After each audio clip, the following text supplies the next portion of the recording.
Welcome back, everyone.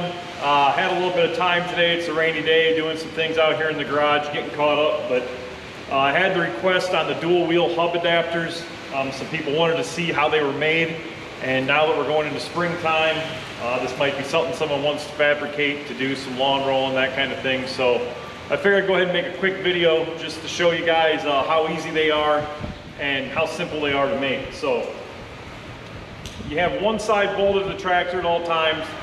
I have a spare set of tires here. The Carlisle Super Lugs seem to work really good for this. It has a good look, but they're pretty simple. One end slides over the other.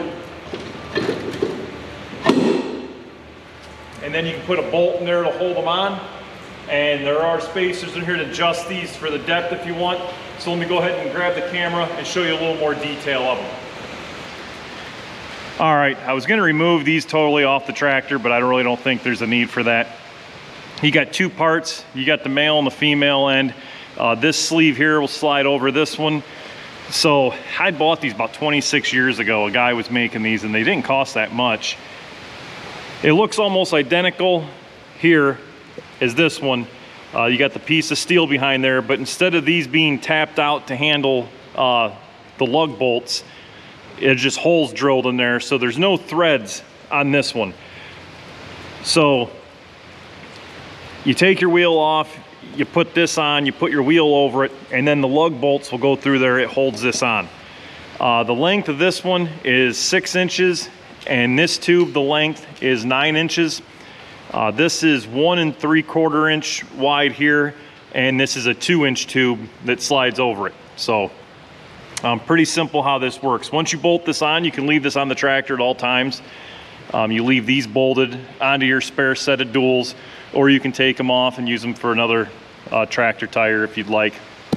It uses 23 by 10 5x12s.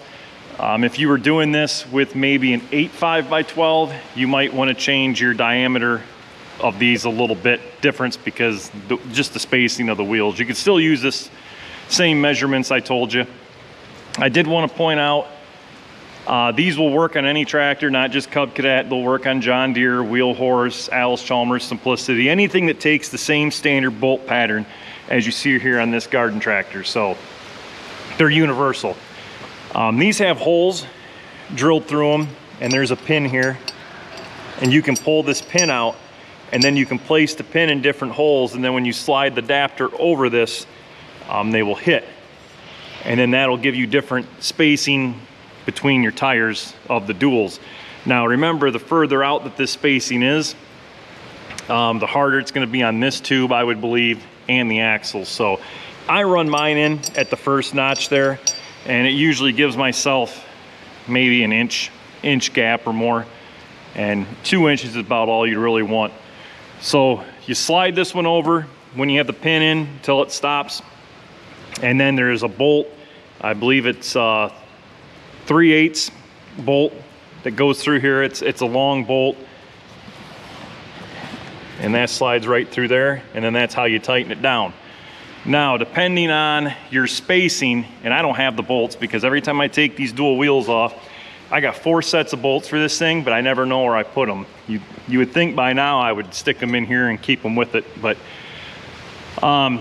if I have my spacing to this pin, I can't remember the length of the bolt that you would need, but just remember, the further out you do your spacing, you're gonna need longer bolts, so you might need numerous bolts. So once you get the dual wheels on, having them where I have them spaced with about an inch gap right here, which is nice.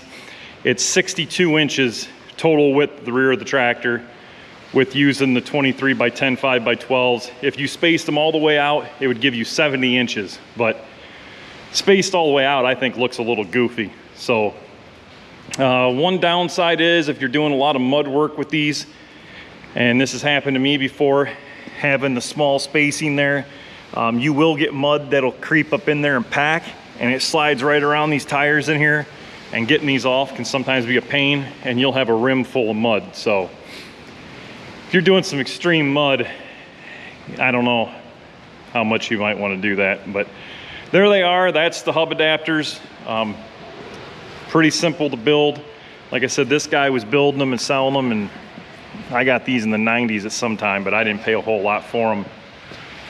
The only other thing I can tell you is when you do get a set of these or make a set and you thread these out and you get some more lug bolts, if you go to your Case IH dealer or wherever you're getting these lug bolts from, I think if you ask for Cub Cadet or IH lug bolts, these things are like $7 or $8 a piece. So what I found was these are a Case garden tractor, or Case IH one. They were a different than Cub Cadet. Ask them if they got the same ones. And I think, now this was a while ago, I got these for like $1.63 a piece. So if you can't find any used, that's an option. If you go to your Case dealer, just make sure you don't buy the Cub Cadet ones or the IH ones. Get the cheaper ones, because they're the same bolt, but for a dual wheel set, there's no sense spending the extra money for it. So there's the dual wheels. I got some more videos coming of the Super Diesel as I make progress here. Anything else you guys would like to see, please comment below. As always, thanks for watching.